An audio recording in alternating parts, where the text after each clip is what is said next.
Hello, I hope you are well. This is going to be my December wrap-up. And for 2026, I'm bringing wrap-ups back on the channel. So every month, I'm going to talk to you about all the books that I read that month. So December was actually a fantastic reading month for me. I have absolutely no idea why, but I just read loads of books and different genres, different types of books. So I'm just going to get straight into it. So first up, we have Julianne Maclean's The Colour of a Christmas Miracle. This is a book that was a completely random Amazon purchase that I made years ago. And I thought it was about a woman struggling with fertility, and then obviously a Christmas miracle is going to happen, and that's all I thought it was. It's not actually that. There's so much more to it. So it's about a woman called Claire. She's living in Canada. She's in a really stable relationship with this guy called Wes, and then they realise that something's wrong with their fertility, and they decide this Christmas we're going to get pregnant. So they tell everyone, realise something's wrong with their fertility, and there's several tests being run. They don't get an answer straight away. In the meantime, their relationship is completely falling apart, and they have a really stable home. They're both school teachers at the same school. They have, loving families. Everything is well for them. But their relationship just for some reason isn't surviving this crisis that they're having. And before this, they haven't really had other crises to deal with. But now this fertility one is just bringing out sides of him that she didn't know about. So it's told from Claire's perspective. And she's finding out things about him, about like his temperament that she didn't know about. And it's all very odd. Then this glamorous couple move in across the road from them, and she befriends the woman. And the woman says, I am also going through fertility issues. And she's quite shocked by that, because this woman just looks like she has it all, and she's also going through the exact same problems. For her and Claire form this like really strong friendship because they're both like shared pain, and so they really get very attached to one another within this. And then loads happens. This is one of those books where like 50 million different things happens, and I don't want to say because it's going to spoil it, but I thought this was a fun read. A lot of it was like she goes there, he goes there, she says that, she says that. Like, it wasn't great descriptions of things. Like, I don't know what Claire looks like, for example. I know what other people look like, but there was no description of Claire fully. And then I don't really know what Claire's house looks like. I like something that's like dripping in description, to be perfectly honest. It's page after page about what their like apartment layout is. I'm nosy. I like to know everything about that. But if you're not into that, if you want like something that's quite a quick read, because it's quite a fast-paced read, then this would maybe be the book for you. It was very emotional at different times as well. And it was about also if people have really tragic hardships in their life, does that kind of excuse them for doing nasty, evil things towards you because they had sadness in their life? So can you kind of understand it more and sympathize with that person a bit? I just thought it was interesting. It's interesting, fun. Well, not fun. It was emotional read, but I don't really know if it's going to stick with me, but I'm still glad I read it. It was just a quick, fast pace. I think if you're in some kind of reading slump around Christmas time, 100% pick this book up and pick Mary Higgins Clark, Silent Night. Both of them will get you out of any kind of reading slump. Really fast paced, emotional, great reads. And there was so much that happened in this. Some of this also was email correspondence back and forth and text messages in there as well. But it was fun. I don't really know what to say about it. Like, it was fun. I'm not going to read on. There's a whole series. So this author, all her books have the colour of something in them. And in this, the main woman, you find out very early on, her sister is pregnant. But her sister is pregnant with a man who she has not told him she is pregnant. It was a one-night stand. And so the next book along is about her sister, and her sister telling her, this man, that I'm having your baby, and trying to track him down and everything like that. I'm not going to read on that book, but maybe I will. I don't know. Some books where you just like, I don't have much of an opinion on you. I don't dislike you though, but I don't love you. But you're just an okay, solid read. You were a solid read for me. We had fun. If you're in any kind of reading slump, or you just want like what I would call a holiday read, something that you can just really quickly get through. Like, you take the book on holiday with you and you want to read a book in a week, that kind of thing. Like, this is the perfect book. Most people, it probably wouldn't even take a week to read this. It's just, I'm quite a slow reader. So it's that kind of book. So this was a fine book. Fine book. That's my review of that. We then have a manga. I've done a full video review. This is Miriya and Marie, and it is Marie from the Aristocats goes to this girl in Tokyo and says, hi, I'm going to take you back in time. You're a witch. You're going to become my apprentice. And then at the end of it, there is a test to see if you are really a witch. Your parents know all about it. They've instructed me to do this. Let's go. And so they go back in time to Paris. At the same time, there's a love interest. There's another cat who's kind of evil, and then Leon is that cat's apprentice, and it's just cute and fun and gorgeous and mad. And then I loved this, so many sweet bits. There's a bit where she turns everyone into cats, and it's just, if you like Marie from the Aristocats, if you just love that aesthetic that's so cute and gorgeous, you're gonna love it. If you like Hello Kitty, like if you like Miffy, it's just that. It's like a full story of mini adventures with all of them. And then if like, you can do little puzzles within it as well if you like that. This is the cat bit. I'll show you like how gorgeous, full colour illustrations on it. Just a really stunning read. This was a standalone book. There was never any series of it or spin-off of it, which is unfortunate because it's a really good manga. I really enjoyed it. If it was a series, I would go on to read it, but it's not. It's just a standalone, really fun, gorgeous book. I've done a full video review of it on the channel, so I won't talk about it too much. Another one I've done a full video review is Gin and Daggers. This is about Murder, She Wrote, you know, the TV series. It was turned into book series as well, and the book series doesn't correlate with the TV episodes. They're completely different. So in that one, Jessica Fletcher goes to London. She's going to be speaking at this conference, and there is a woman there called Marjorie, and Marjorie is the best-selling crime writer of all time. And so Jessica is really nervous because she's friends with Marjorie, but she's also got to do this keynote speech at this event, and it's all held at the Savoy Hotel in London, which is a real hotel. It's a very expensive hotel. Marjorie ends up murdered. Whilst Jessica is staying at her house, Jessica becomes a suspect. Then something happens with people from Maine, and it's just like a whirlwind of different things, and she's going through the streets of London, but it's not London as in like, I'm going to Harrods, I'm going to Big Ben. Like, she goes to Soho, and it's kind of the underbelly of London as well. She's trying to find out is who killed her friend, but also her friend had brought out a new book which was going to be a bestseller, and someone is saying that she didn't write it, so there's a plagiarism issue. So she's like, if I unlock the key to the plagiarism issue, then I will unlock who killed Marjorie. So there's two different storylines really going throughout the whole thing.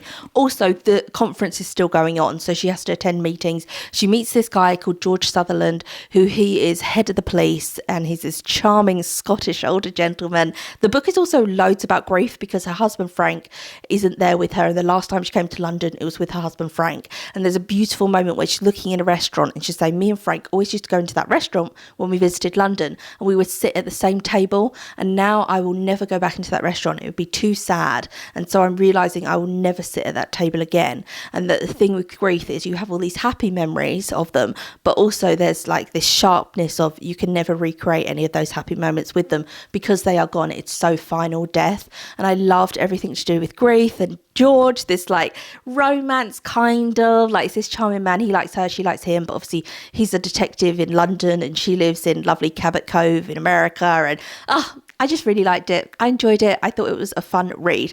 But I thought I would mention I have read another Murder, She Wrote book, and that book is Fatal Feast, and I much preferred Fatal Feast. It was set at Thanksgiving, it was set in Cabot Cove, and George is in it from Gin and Daggers. So Gin and Daggers is the first book in the Murder, She Wrote book series, and then Fatal Feast is like number 55 or something, but you don't have to read them in order, but different characters do pop in and out. So when I read Fatal Feast, I had no idea who George Sutherland was, this detective.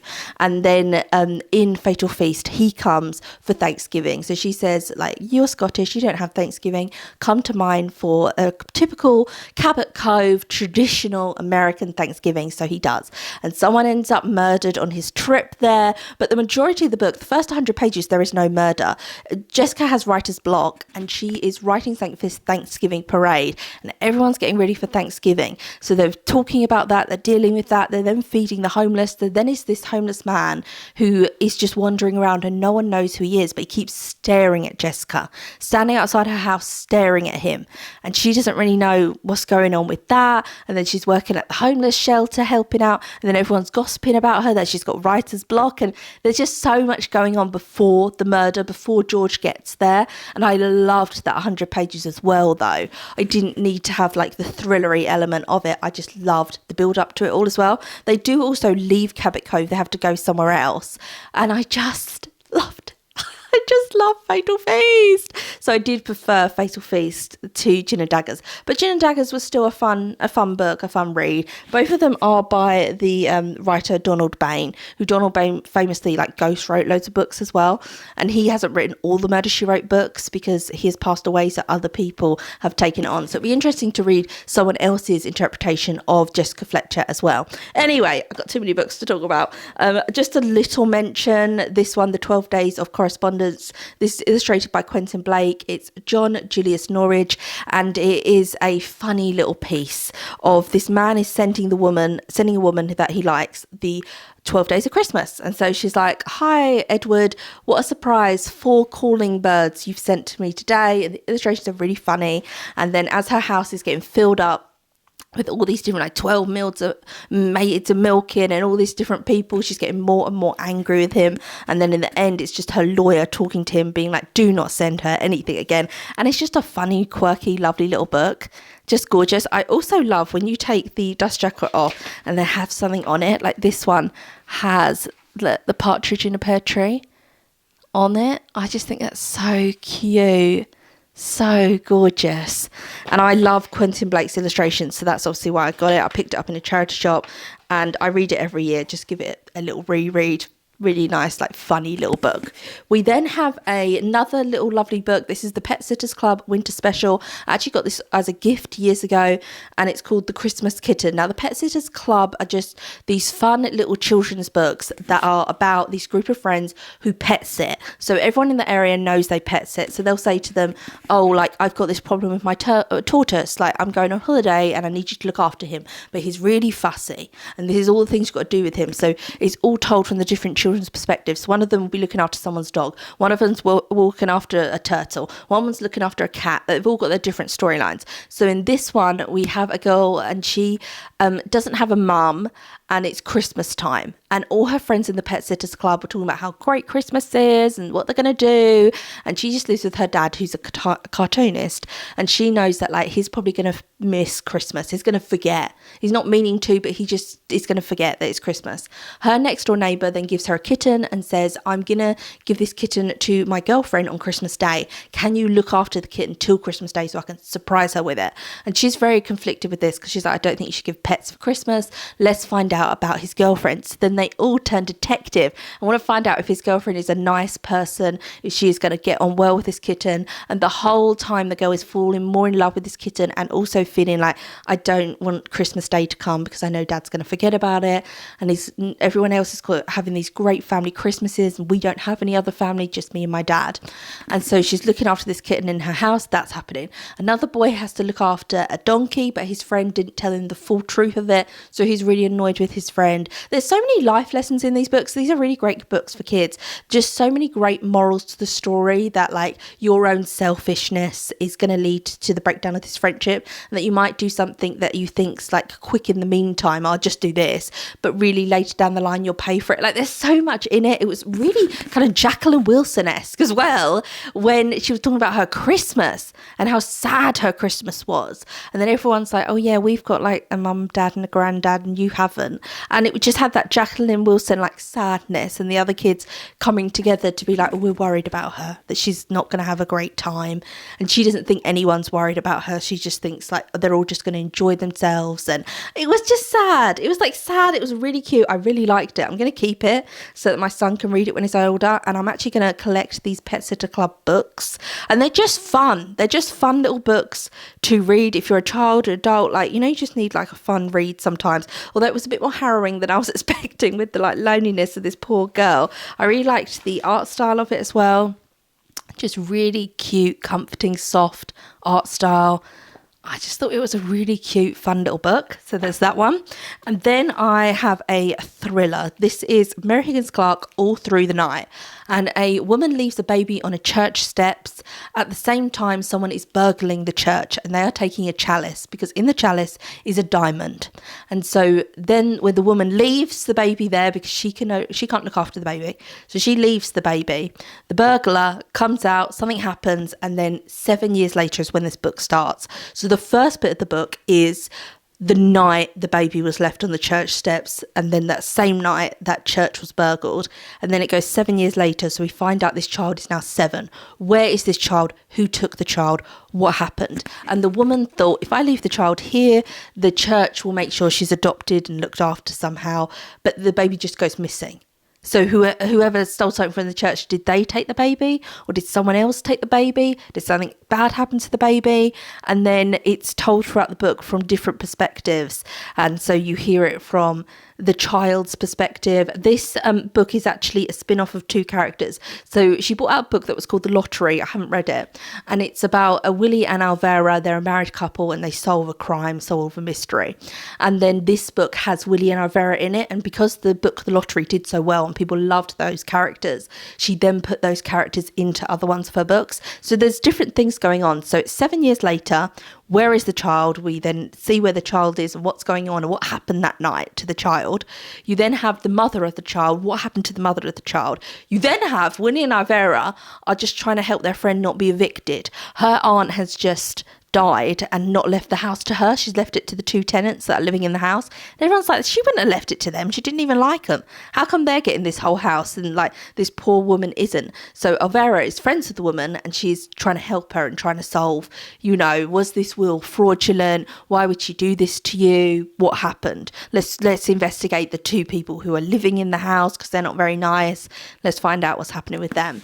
And then they are all gonna kind of crash into each other in some way and intertwine their storylines, so that then Alvera is kind of entangled with the first story that I told you about. Really great book. I really enjoyed it. I've read another Christmas one from Mary Higgins Clark, which is called Silent Night, which is beautiful. Love that as well. But I'd cried. Like, it's so sympathetic.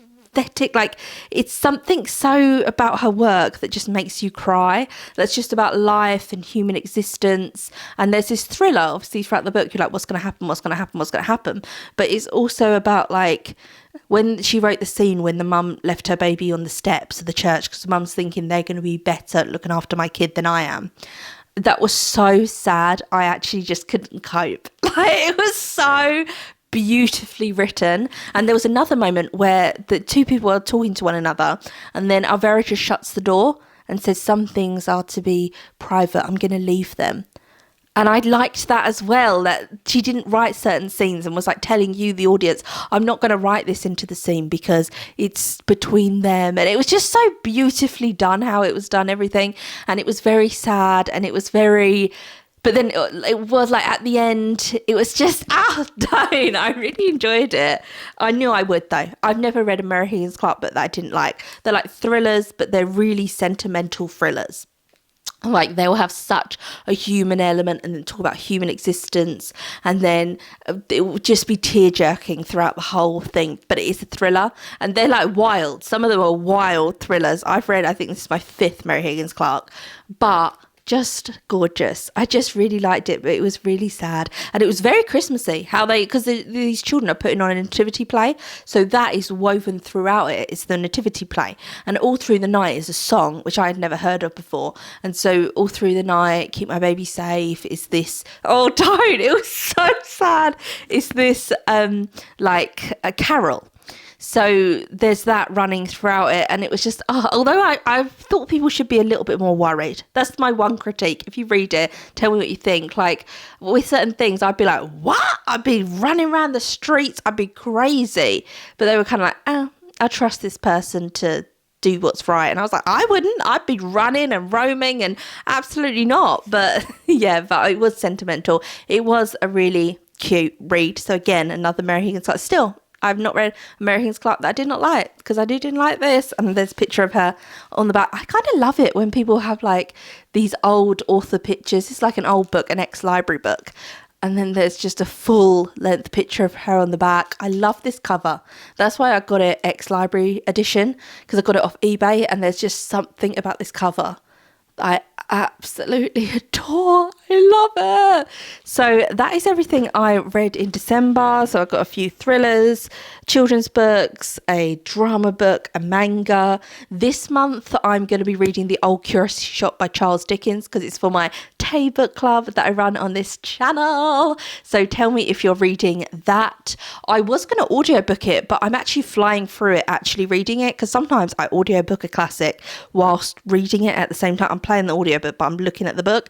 But I've actually been flying through it. I've been really enjoying it. I read a big chunk of it last night, so it's actually very kind of readable. Really enjoying that. I was a bit intimidated by it because I thought like it's an old classic, and my edition has really small font. It's just a normal Penguin black spine classic, and it has really small font in it and everything. But no, I've been going through it. Nell, don't. It's in the Old Curiosity Shop so far. Nell is she's living with her grandfather. They're living in his curiosity shop, and a man, a complete stranger, is telling the story to us that Nell was roaming the streets, and she said, "Can you help me find this road?" And he said, "Help you? Yeah, I'll walk you to that road. You're a child out at night. What's going on?" And then takes her back to her grandfather and says, like, "You're being very careless with this very beautiful young girl just roaming the streets. What's happening?" And the grandfather's like, nonsense, I love her, da da da. And then this stranger goes home and is kind of haunted by her, just feels like, I need to do something for this little girl. She's living in this hovel with her grandfather. He doesn't seem to care. And he's going out at night, and I don't know where he's going. He's leaving her alone. I fear something bad is going to happen to her, and I'm really worried about her safety. And so then he decides to go back to the Old Curiosity Shop to try and work out what is going on with her and why her grandfather at night goes out. Where is this old man going at night? Oh, really enjoying it so far. Obviously, I'm just at the beginning bit of it, so I can't like tell you what I think of it fully, but really what I'm reading so far of it, really enjoying. Tell me if you are reading the Old Curiosity Shop along. To do the book club, all you have to do is send in your review. I'm going to do the 5th of each month. So the 5th of February, send in me your review by the 5th of February of the book, and I will read it aloud in my video when I do my review of it. So put it under either a picture on Instagram, or you can just send it to me in my emails. I'll leave my email address down below, or Instagram DMs, however you want to send it, and then I'll read your review aloud when I read my review. And I'm very excited to get into this, to find out what is happening to this girl. Where is her grandfather going at night? Like, it's very intriguing, very mysterious. I'm going to end this video here. I'm going to be doing loads more book reviews this year. I'm still going to be doing individual book reviews, but expect a wrap up every month. I think also a TBR every month. Going back to the roots of this channel. Like, do you remember every month I would have, or sometimes every week, I would have a weekly wrap up of what I read that week. So maybe some weeks if I have a really great reading week, then I'll just do a weekly wrap up and tell you what I read that week. And just going back to like just sitting and chatting about books, and then we can chat about them in the comments. Just really getting back to that on the channel, because I've been doing so many different stuff on the channel. I just want to rein it in. I just want to talk about books. So there will still be like some vlogs on the channel, but it will mostly just be bookish content. So tell me what you think of that. Tell me if you're going to take part in the Tay book club. Tell me also if you've read any of these books, because I feel like there's quite a different like range of books. You might have read one of these authors here, and if you've ever heard of that Pet Sitters Club before, because I'm going to be looking out in charity shops for it now. Anyway, I'm going to end it here, and I will see you again soon. I hope you're having a lovely day, whatever you're doing. It's freezing cold here. I'm in my conservatory, and the roof is actually frosted where it's so cold. Oh my God, there's a feather. Oh my God, I'm like very sentimental about feathers. There's a feather there. Oh, that's got to be a sign. Well, what is it trying to tell me? That's why I'm always like, whenever I see like anything like that, a robin, a feather. Anyway, hope you're having a great day, whatever you're doing, and I will see you again soon for another video.